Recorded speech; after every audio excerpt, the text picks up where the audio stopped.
Olá, minha gente, estamos começando mais um programa Direção Espiritual, essa oportunidade de entrar na sua casa através do Sistema Canção Nova de Comunicação, com esse desejo sempre renovado de anunciar o Evangelho, de falar do Senhor através da nossa vida, porque isso é muito convincente. Sempre que nós queremos compreender o processo de Deus na nossa vida, nós precisamos esmiuçar os nossos sentimentos, nós precisamos colocar na mesa todas as dinâmicas que nós precisamos enfrentar diariamente. Por isso que Karl Rahner, um grande teólogo alemão, dizia que toda palavra sobre Deus é também uma palavra sobre nós. Porque é assim que a gente faz a nossa experiência de conhecer ao Senhor. Sempre que nós tomamos contato com a nossa vida, com o nosso coração, de alguma maneira nós estamos investigando também esse Deus que nos habita. Então a teologia é essa palavra sobre Deus que repercute de maneira muito direta em quem somos nós. Se nós acreditamos que Deus habita o mais íntimo do nosso coração, Santo Agostinho já dizia isso, que Deus é íntimo, mais íntimo que nós não conseguimos nem avaliar, não conseguimos nem chegar com muita facilidade, justamente pelo tanto que Ele é íntimo a nós. Que muitas vezes a nossa tentação é buscá-lo fora de nós. É buscá-lo para fora. Quando na verdade é o mergulho em nós que nos dá acesso a Deus. Ah, padre, então para que eu vou à igreja? Você vai à igreja para ver se aquele templo, aquele rito, aquela liturgia lhe faça ter contato com você mesmo. Não é interessante isso? Eu saio da minha casa, vou à minha comunidade para rezar com a minha comunidade, porque lá eu tenho os instrumentais litúrgicos, simbólicos, que me ajudam a acessar o Deus que me habita. Então de nada vale eu ir para lá, passar pelo processo litúrgico, viver o rito, rezar, se eu não permito que este Deus me ajude a chegar ao mais íntimo do meu coração. E é ali, quando eu me descubro, quando eu olho para os meus limites e possibilidades, que eu consigo encontrar o Senhor. É por isso que não pode existir um processo de fé que não contemple a dimensão antropológica. Seria manco esse processo de fé. Conhecer a Deus é também conhecer a nós. Quanto mais eu me conheço, maior é a minha possibilidade de encontrar este Deus que me habita. Essa regra interior que me rege. Os judeus gostam de amarrar a lei, a Torá, nas suas cinturas, para que aquilo possa doer e lembrar que ali está uma regra amarrada. Que eles precisam observar o que está escrito naquela regra. Quando Jesus vem, Ele modifica essa maneira de levar a lei. Não é amarrando no corpo, mas é guardando e registrando-a dentro do coração. Quanto mais eu mergulho nos meus estatutos humanos, quanto mais eu descubro as minhas irregularidades, sim, porque eu tenho irregularidades. São Paulo já dizia que eu não faço o bem que eu gostaria de fazer. Por quê? Porque eu sou habitado por uma fragilidade. Nem sempre eu consigo fazer o bem que eu quero. A fragilidade me habita. Você sabe disso. Não precisa ler nos livros. A fragilidade te habita. Você sabe muito bem que nem sempre você consegue fazer aquilo que deveria fazer. Por mais que você tenha consciência de que o certo é agir assim, assado, na hora que você vai viver, na hora que você vai fazer, é como se uma força gravitacional te puxasse para baixo, te impedisse de ir além. E é por isso que nós precisamos mergulhar numa experiência de autoconhecimento, para que, tendo contato com a gente, descobrindo quem somos, a gente possa identificar também quem Deus é. E João, numa de suas cartas, faz uma descrição impecável sobre o ser de Deus, que ele aprendeu com Jesus, é claro. Jesus é a hermenêutica do Pai. Depois de Jesus, nós temos condições de enxergar, sem confusão, a verdadeira face de Deus. Eu não posso ainda experimentá-lo sem essas mediações. Eu sou mediado pela palavra, eu sou mediado pela liturgia, eu sou mediado pelo sacerdote. As mediações me ajudam a ter um contato com este Deus. A própria teologia, ela me coloca em contato com a verdade divina. Essas mediações são importantíssimas. Mas olha, Jesus nos ensinou que nós podemos viver uma experiência fantástica, maravilhosa, de acessar Deus sem nenhuma mediação, que é só a gente mergulhar no profundo de nós mesmos. Volto a dizer, nós vamos à igreja, nós praticamos a liturgia, tudo isso para nos jogar para dentro de nós. Uma missa bem celebrada, você sabe disso. Uma missa bem celebrada faz com que a gente mergulhe no mistério da nossa humanidade, que também é divina. Faz com que a gente mergulhe no mistério da divindade, que também é humana. Porque o mistério da encarnação é essa definitiva opção de Deus por provar os sabores humanos. Ele humanizou-se. Então eu tenho, através de todas essas mediações, isso é, uma realidade me ajudando a chegar, eu tenho acesso ao coração de Deus. João teve, através de Jesus. Foi amigo dele, conviveu com ele, ouviu diretamente dele. Imagina se você fosse um discípulo naquela época. Ou talvez a gente nem fosse, talvez a gente estivesse do lado dos que crucificaram Jesus. Mas se você tivesse vivido o encantamento que João, que Pedro, Tiago, Bartolomeu, Judas, se você tivesse vivido o mesmo encantamento que esses discípulos viveram, o encantamento que fez com que eles se aproximassem de Jesus, se você tivesse vivido também, naquela época, se tivesse conhecido historicamente Jesus, como eles puderam conhecer, certamente você teria uma maneira muito delicada de ver Deus. Você teria um caminho diferente, porque chega um momento em que Deus se mostra a partir daquilo que é mais particular em nós. Nessa música que eu gravei com a Elba Ramalho, chama-se Oculto e Revelado, eu falo justamente isso. Deus mora em mim, neste aqui onde em mim não sei, neste ali tão de mim sem lei, mora onde eu não sei chegar.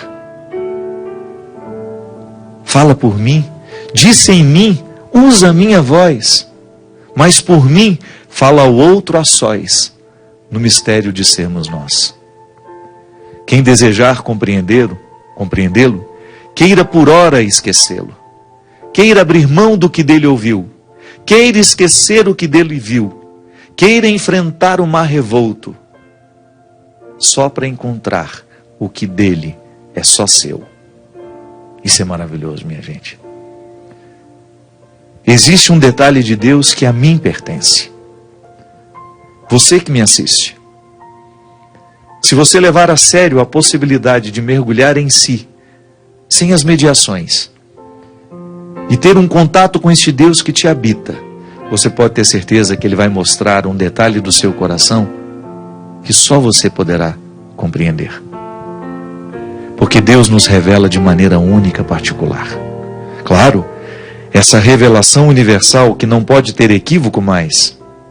O que está dito, está dito. Eu estou falando daquele detalhezinho pequeno que você descobre e que não compromete a verdade que foi revelada. Aquela dimensão particular que Deus só revelou a você. Dele, só a você. Nessa intimidade. Por isso os místicos eram tão experientes quando o assunto era vida espiritual. Porque eles mergulhavam diariamente em si mesmos, para que eles pudessem acessar este Deus que os habitava. Como é que eu posso querer ter uma vida espiritual se eu não faço diariamente o meu silêncio, o meu recolhimento, se eu não vivo essa experiência de jogar para dentro de mim todos os meus olhares, de cessar o meu contato com o mundo, ainda que seja por 5, 10 minutos? A vida espiritual só é possível àqueles que mergulham em si mesmos. Porque lá Deus habita. Por isso que é sempre complementar. Eu tenho a minha vida pública eclesiástica, eu frequento as liturgias da minha religião, eu frequento os templos, tudo porque eu quero ser jogado para dentro. Mas eu também, no silêncio da minha casa, sem a mediação do sacerdote, sem a mediação dos templos, sem a mediação dos símbolos, eu posso acessar este Deus, porque o Senhor, foi o próprio Cristo que nos disse isso. Vai chegar um momento em que não é aqui nem ali que adorareis, mas em espírito e verdade. E a gente acredita, eu particularmente penso, que esse espírito e verdade é o último estágio dessa evolução espiritual. Que é quando nós somos capazes de relativizar toda e qualquer geografia para estar com Ele. Estou aqui, neste momento. Este território não é sagrado, ele não foi consagrado pela igreja, ele não foi consagrado para ser um lugar de culto. Estou sentado num banco de uma praça e posso ali fazer uma experiência real do Senhor. Sabe por quê? Porque aqui está a resposta. Deus é amor. Quem permanece no amor, permanece em Deus. E Deus permanece nele.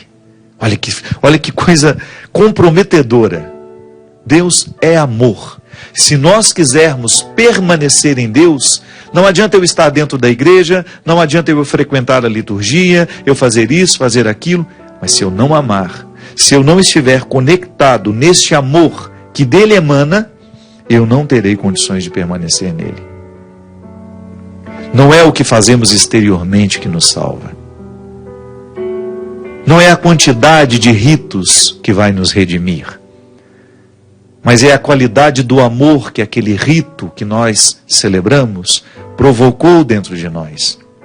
Se a missa que eu participo não me motiva a amar, ela não está alcançando o seu resultado final em mim.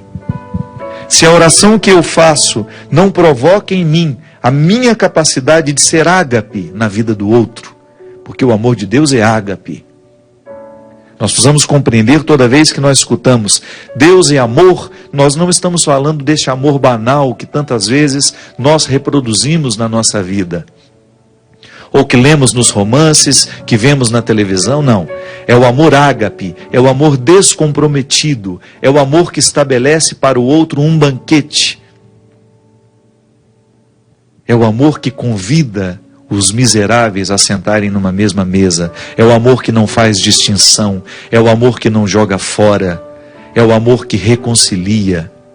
Não é o amor que nos autoriza o preconceito, que nos autoriza a vaidade espiritual, a vaidade de achar que nós somos melhores que os outros. Não, é o amor que nos fraterniza. É desse que Jesus falou o tempo todo. E São João diz, nisto se realiza plenamente o seu amor para conosco, em que tenhamos firme confiança no dia do julgamento. Olha isso. Eu me sinto amado por Deus e faço da minha vida uma experiência de permanecer neste amor. Isso significa, Ele me ama e eu acolho esse amor dele na minha vida como uma responsabilidade. Porque Ele me ama, eu amo também. É o que Agostinho dizia, Santo Agostinho falava que Ele nos amou para que a gente tivesse amor com que amar. Eu não amo porque sou capaz de amar. Eu amo porque Deus me amou primeiro. Salvaguarda essa presença inaugural do amor em mim. Eu não amo porque dou conta de amar. Eu amo à medida em que eu permaneço nele. Porque Ele me deu este dom de amar. Ele me amou primeiro quando eu era miserável, quando eu era um maltrapilho, quando eu era um pecador. Isso tudo na minha herança. Sabe, você vai pegando a sua herança humana. Seu pai, sua mãe, seus avós, todos eles viveram a dinâmica deste amor que chegou até você. Nós temos uma herança pecadora que chega lá em Adão. O Cristo, ao morrer por nós, não só morrer, eu gosto de falar, é o mistério da vida de Cristo. É a encarnação completa, é a vida de Jesus que nos salva. São os gestos de Jesus que nos salvam. Não é só a morte no Calvário, não. A morte é a consequência, é o momento final. Mas desde o primeiro momento em que Jesus começa a sua vida, desde o momento em que ele é encarnado, ali ele começa a salvar a condição humana. Porque ele começa a se estabelecer com o novo Adão. Como o novo Adão. Ele não é mais. Nós não somos mais, embora estejamos ligados a ele, por uma herança que nós chamamos de pecado original, nós não estamos mais condenados em Adão, porque a salvação de Cristo restaura toda a história da humanidade. E isso é fantástico, porque você pode compreender que apesar de todas as suas fraquezas, de todas as suas fragilidades, você não está dispensado de viver a grandiosidade dessa redenção. Os seus pecados, as suas misérias, não lhe retiram da possibilidade de assumir a dimensão crística de sua vida. O Cristo está em nós. Nós estamos cristificados por Ele. Eu tenho o direito de permanecer neste amor, mas como? Levando a sério a minha vida de conversão. Porque o meu amor, muitas vezes é interesseiro, é machucado pelo meu pecado, pelas minhas misérias, mas quando eu tomo posse de que o Cristo está habilitando em mim, sabe, Ele está habilitando em mim e em você, a possibilidade de permanecer neste amor que é puro, então a gente pode ter atitudes que nascem deste amor puro. Às vezes a gente sofre muito e faz sofrer, porque o amor que a gente experimenta é muito adâmico, é muito machucado, é muito limitado. O amor adâmico, quando nós estamos praticando, nós traímos, nós somos infiéis, nós mentimos. O amor de Cristo não. Quanto mais eu me converto para compreender este amor de Deus na minha vida, quanto mais eu permaneço nele, menos medo eu tenho do julgamento final. Porque é isso que vai valer no final. Eu acho que essa é a única pergunta que Deus vai nos fazer sem nos dizer nada, é só olhando nos olhos. Às vezes eu imagino que o juízo final será este momento em que eu estarei diante de Deus, sendo olhado por Ele nos olhos, e aquele olhar vai me fazer tomar consciência de tudo o que eu fiz na minha vida. Não é Ele que vai me mandar para o inferno nem para o céu, é eu que saberei para onde devo ir. O olhar vai desnudar. Nenhuma hipocrisia vai ficar ali. É o olhar que vai me dizer para onde devo ir. Sou eu que chegarei a essa conclusão, pelo olhar que me olha. Qual é o meu lugar na eternidade? Quanto mais eu caminhar na direção de superar este amor que me machuca e machuca o outro, porque sou invejoso, sou mesquinho, sou mentiroso, quanto mais eu praticar este amor adâmico, que é machucado, que é estragado, e que muitas vezes me faz lidar com o outro a partir dos meus interesses, maior será a minha dificuldade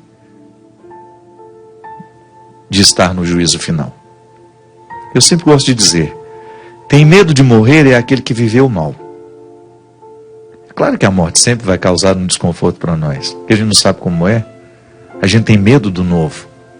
Mas à medida em que a gente vive melhor a nossa vida, em que você tem consciência de que você está tratando o seu pai da melhor maneira, que você está sendo filho com todo o esforço que você faz para ser um bom filho, que você não está negligenciando a sua oportunidade de ser pai, de ser mãe, que você está vivendo bem a vida com seus irmãos, se você é honesto, se você não rouba, se você ocupa um cargo público e você não se beneficia deste cargo público para enriquecer-se, se você é um bom prefeito, um bom governador, um bom senador, um bom deputado, um bom presidente, se você tem a consciência de que você não está usando das oportunidades que a vida te deu para fazer bem o outro, melhor, se você não está fazendo desta oportunidade, se você não está negligenciando essa oportunidade de ser um administrador público para fazer bem ao outro e não para enriquecer-se de maneira desonesta, não vai ter medo do juízo final, não.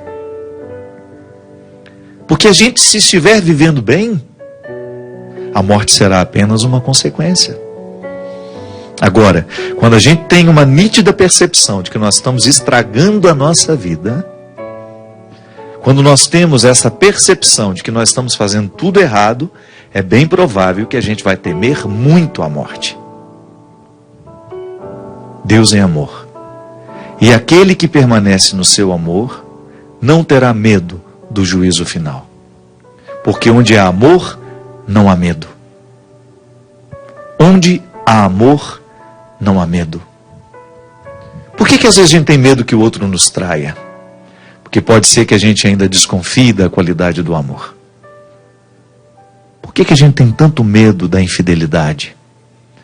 Pode ser que a gente ainda não tenha percebido a maturidade do amor, a nobreza do sentimento. Aí o medo se instala. A mesma coisa é a autoridade. Você tem uma autoridade sobre os seus filhos. Esta autoridade que você tem é porque o outro te ama ou porque o outro tem medo de você? Sempre penso isso, como padre, como alguém que tem uma liderança, como alguém que tem pessoas que trabalham comigo. Essas pessoas me amam e por isso me respeitam? Ou elas não me amam e por isso têm medo de mim? O que eu extraio do outro é fruto do amor ou é fruto do temor? É uma boa pergunta para a gente se fazer. Porque você vai ter a oportunidade de mergulhar na qualidade da sua autoridade, da sua paternidade. Você que lidera um grupo de pessoas lá no seu trabalho, essas pessoas te respeitam ou elas têm medo de você? Se é respeito, então existe amor, que é o querer bem. É o identificar que o outro nos quer bem. O amor é isso, a melhor definição de amor é o querer bem. Eu percebo que o outro me quer bem. Ele está me dando uma ordem porque ele quer que eu extraia aquilo que eu tenho de melhor.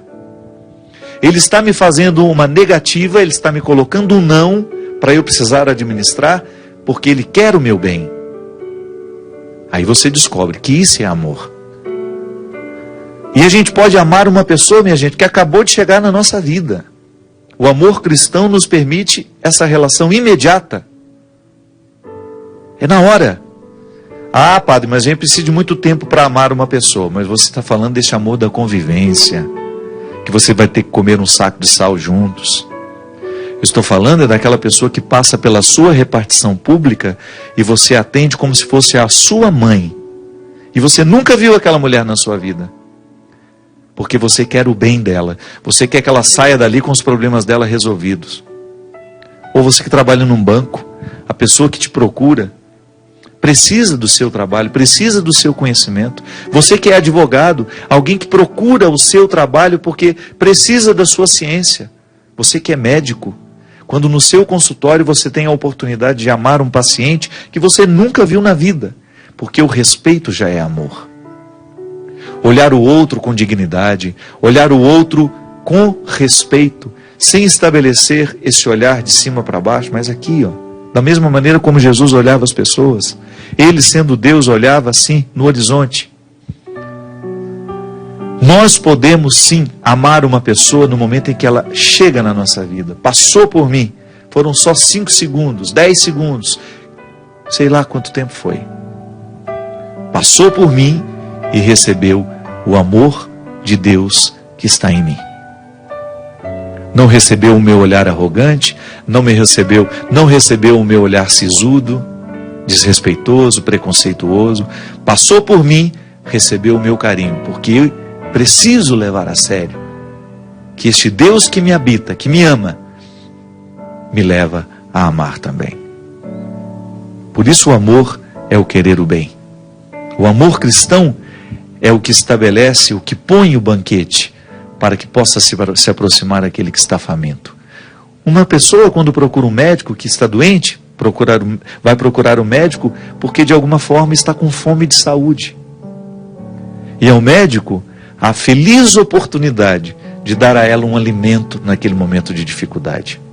Uma palavra, uma explicação do que se tem, de qual é o tratamento que pode ser feito. Isso mata a fome do paciente, alimenta de esperanças, ou então até aquela palavra que vai ajudar a morrer. Porque o bom médico, aquele que tem amor à sua profissão, sabe muito bem que não é mais um X que vai fazer num paciente que vai morrer. Não, é uma pessoa que tem família, que é amada, que gostaria de viver mais, e que você tem a oportunidade de estar ao lado dela naquele momento, para poder ajudar a morrer. O amor, minha gente, o amor é essa realidade humana, naturalmente divina, porque é Ele que nos dá, que faz com que cada vez mais a gente vá provocando nas pessoas uma satisfação de ser quem ela é. E essa é a nossa vocação cristã. Porque permanecemos neste amor, nós fazemos de tudo para que o outro o descubra e permaneça também. Nós vamos para um rápido intervalo e a gente volta já já com o programa Direção Espiritual.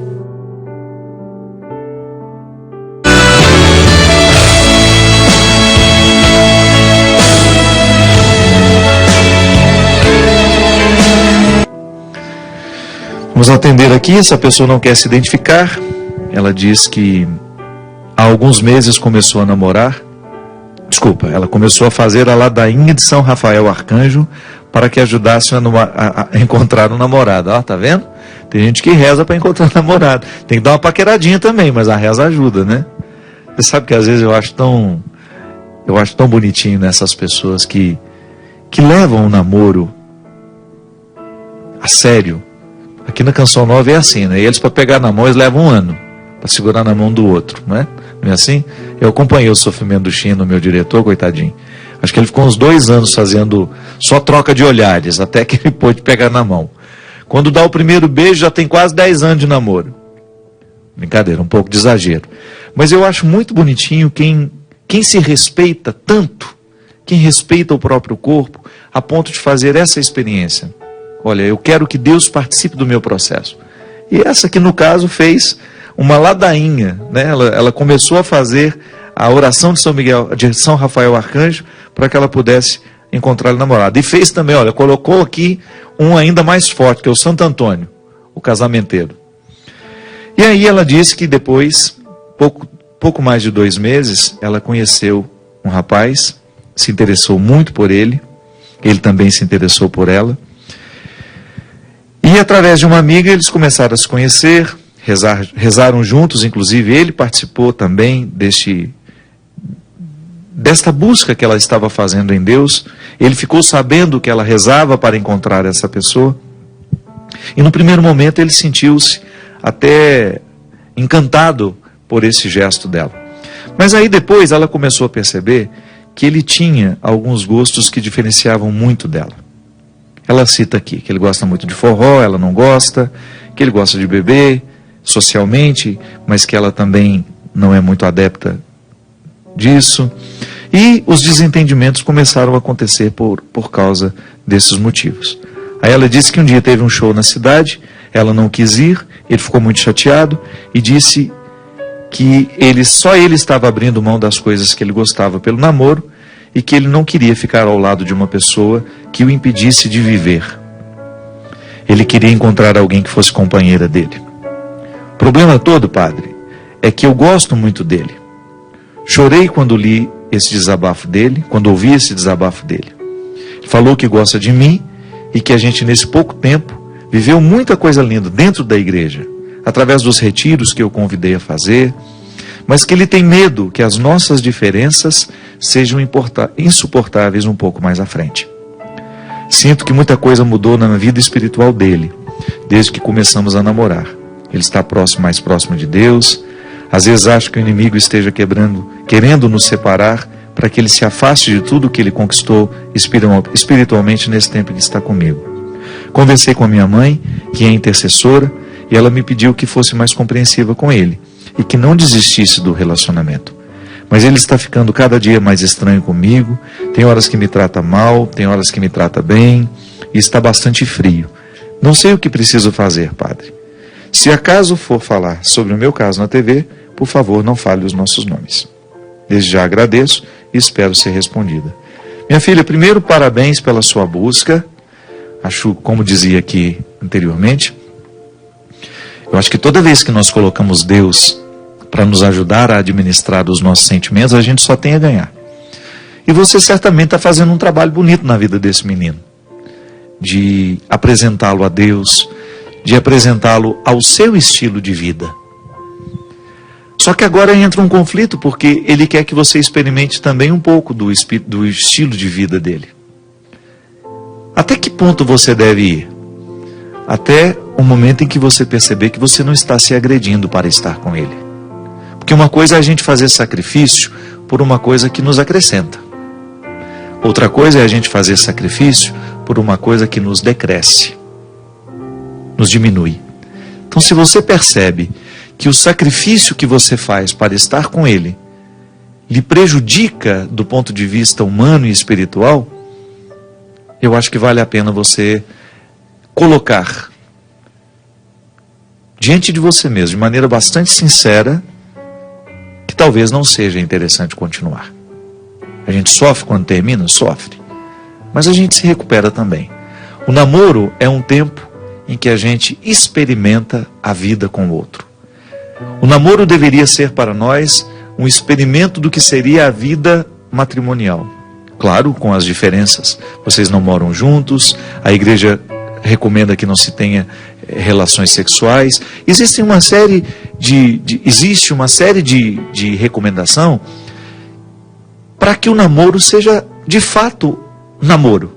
Porque às vezes pode parecer que a igreja seja chata, né, moralista, boba, ao recomendar isso ou aquilo.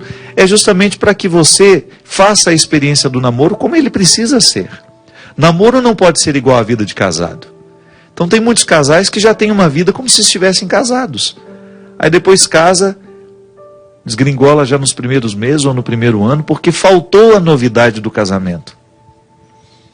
Então, se você experimenta com o outro aquilo que será a sua vida matrimonial, você precisa identificar se o que você está vivendo com esse rapaz está lhe provocando essa satisfação de estar com ele, ou se está provocando um desconforto. A gente não precisa ter medo de terminar o namoro. Namoro foi feito para terminar. Também como pode ser o passo definitivo para um casamento. É muito melhor terminar o namoro do que terminar o casamento.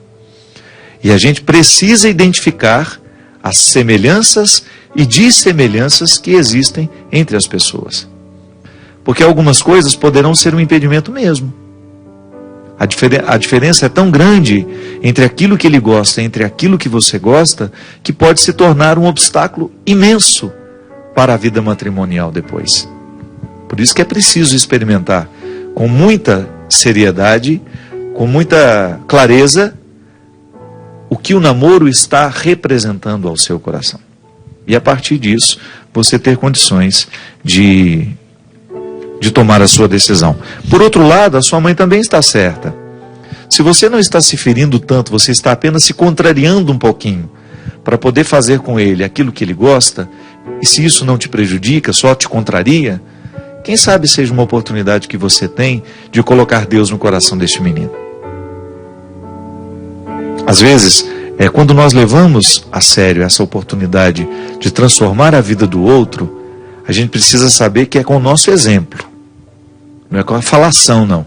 Ah, fala na cabeça do outro. Não. Você tem que oferecer a ele indícios de que Deus te faz feliz. Você tem que demonstrar com a sua vida que este amor em que você está permanecendo repercute de maneira muito, muito positiva na sua história. Padre, quem escreve aqui é o Bruno. Minha esposa tenho como acompanhante há mais de 5 anos. Ela veio terminar comigo por vários fatores e eu sempre cedi. Tive paciência para convencê-la de que o término não é o caminho, até porque nós temos 2 filhas de quase 2 anos que precisarão muito de nossa família, muito da estrutura familiar. Sendo que a última vez, padre, em que ela teve uma crise, terminou, foi por causa da minha família, dos meus pais. Ela disse que eu sou muito submisso ao que eles falam, que eles fazem o que querem de mim, e por isso ela não queria mais continuar o casamento. Não sei como resolver este problema. Não sei se tento mudar os meus pais ou se quem está errada nessa história é a minha esposa. O que posso fazer? Bruno, quem sou eu para dizer, com tão pouco recurso, o que é certo e o que é errado nessa história? O que eu posso lhe dizer, meu filho, é que nós, à medida que nós vamos amadurecendo, que nós vamos crescendo, a gente precisa administrar de uma maneira nova a influência que os pais têm na nossa vida. Um pai e uma mãe sempre terão o direito de nos dizer, de nos aconselhar, mas à medida em que a gente amadurece, que a gente constrói um lar, a gente precisa criar uma autonomia. Por que eu te digo isso? Porque em muitos casamentos, a influência de sogro e sogra é tão grande que dificulta a vida dos dois. Por isso que é muito complicado quando a gente se casa e vai morar na mesma casa dos pais. Não tem o ditado popular? Quem casa quer casa? Por isso.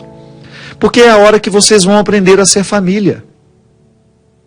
Se você está ouvindo demais o que o seu pai tem a dizer, o que sua mãe tem a dizer, numa época em que você já estabeleceu um vínculo com uma mulher e que vocês estão fazendo juntos a construção de um lar, não é que você vai deixar de ouvir, mas talvez minimizar um pouco essas interferências, porque se a sua esposa diz que é até um fator de impedimento de continuidade para esse casamento, o excesso de influências dessa família sobre você, eu acho que você precisa, no mínimo, pensar sobre isso. Será que você está dando ouvidos demais a eles e ouvidos de menos a ela? Porque se a gente não busca viver essa autonomia e fazer com que o nosso lar tenha o seu centro de decisões também, né? Quem é que você vai agora, num primeiro momento, buscar para ouvir? É sua esposa, é carne da sua carne agora. Você estabeleceu com ela esse vínculo matrimonial, você teve filhos com ela. E essa experiência de buscar essa maturidade é importante demais na vida de todo casal. Ainda que num primeiro momento erre, que caia um pouquinho, é assim mesmo.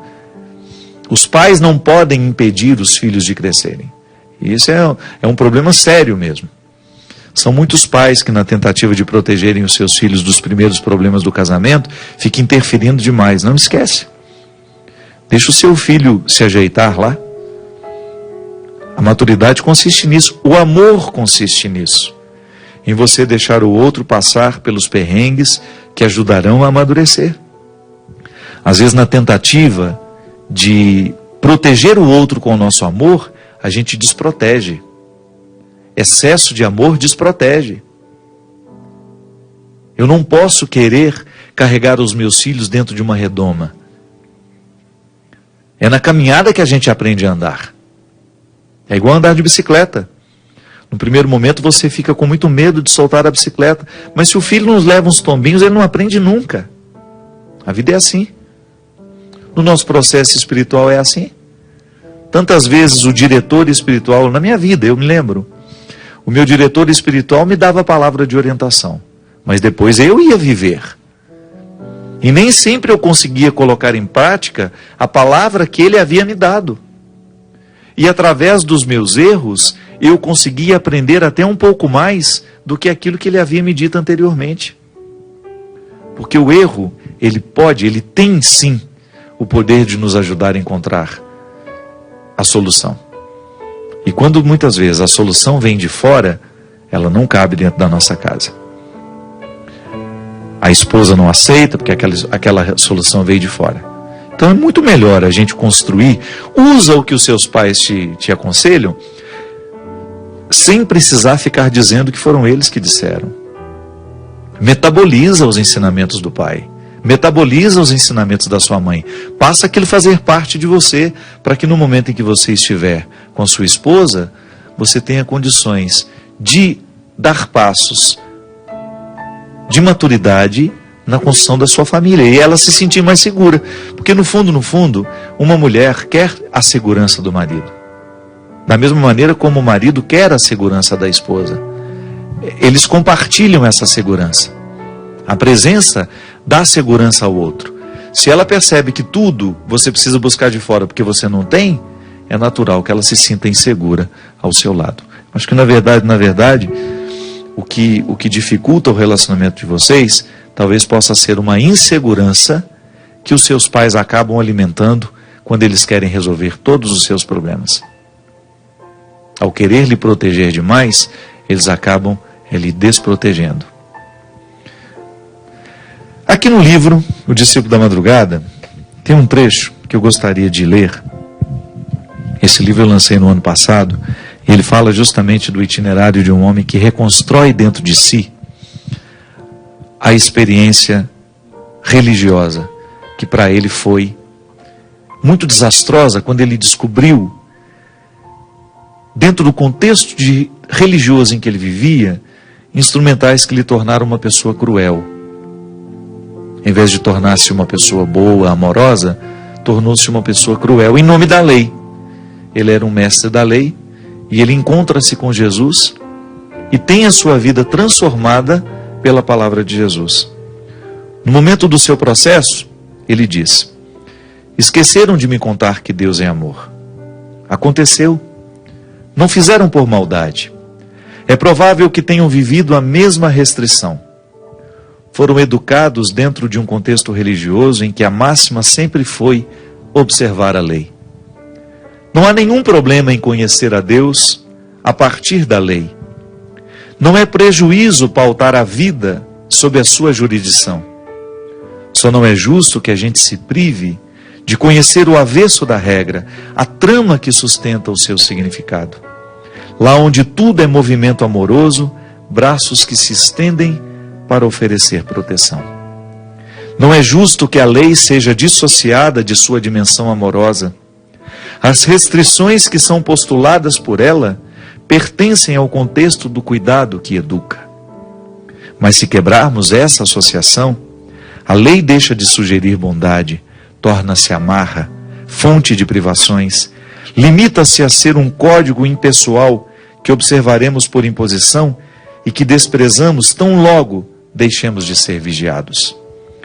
A dimensão jurídica da religião é sempre bem-vinda na construção do caráter humano. O respeito às regras divinas é sinal de amadurecimento místico, mas há um detalhe a ser observado: não basta obedecer. Carece que a obediência seja ato livre, movimento natural que o coração realiza por reconhecer o valor que se alberga na regra. A lei sagrada não foi estabelecida para nos oprimir. Ela é fruto do amor divino. A primeira referência que dela recebemos está no livro de Gênesis, na passagem em que Deus ordena a Adão e Eva a permanecerem dentro dos limites do paraíso. A regra foi estabelecida, mas não sem motivos. Era para que o encontro fosse possível. O paraíso era o lugar delimitado para o encontro. Os limites estabelecidos facilitavam o encontro entre Deus e a humanidade recém-criada. O estatuto divino salvaguardava a Adão e Eva o direito de serem encontrados pelo Criador. A regra mudou. A partir de Jesus, nós não estamos mais sob os limites de uma lei que não alcança o coração. Deus agora estabelece como lugar de encontro o seu amor. Para Adão e Eva, era o limite do paraíso, o lugar do encontro. Para nós, Deus oferece agora o coração. A partir de Jesus, temos a feliz oportunidade de dizer que eu, você, apesar de todos os nossos defeitos, de todos os nossos pecados, continuamos tendo um lugar reservado no coração de Deus. Se quisermos com Ele nos encontrarmos diariamente, é preciso que a gente permaneça no seu amor. É preciso que a gente abra mão de tudo aquilo que é mesquinho em nós. É preciso que a gente lave o nosso coração de todos os ódios, de todos os ressentimentos, de todas as mágoas. Porque no ódio Deus não nos encontra. Na mágoa, Deus não pode nos encontrar. O lugar delimitado para o encontro é o seu coração misericordioso. E é isso que eu desejo a você. A você que está esquecido, que se recorde. Deus é amor. A você que ainda não sabe, aprenda. Deus é amor. Nada pode estar acima deste amor. Nada pode falar mais alto aos nossos ouvidos que a certeza de que Deus nos ama. Porque é a partir dessa certeza que a gente conserta tudo aquilo que está estragado dentro de nós. E que este Deus amoroso desça sobre todos nós, sobre as nossas famílias, sobre os nossos corações, e nos reconcilie diariamente com Ele, quebrando dentro de nós toda e qualquer legalidade que porventura possa nos afastar do verdadeiro amor. Desça sobre mim e sobre você a sua bênção. Ele que é Pai, Filho e Espírito Santo. Amém. Até a semana que vem, se Deus quiser.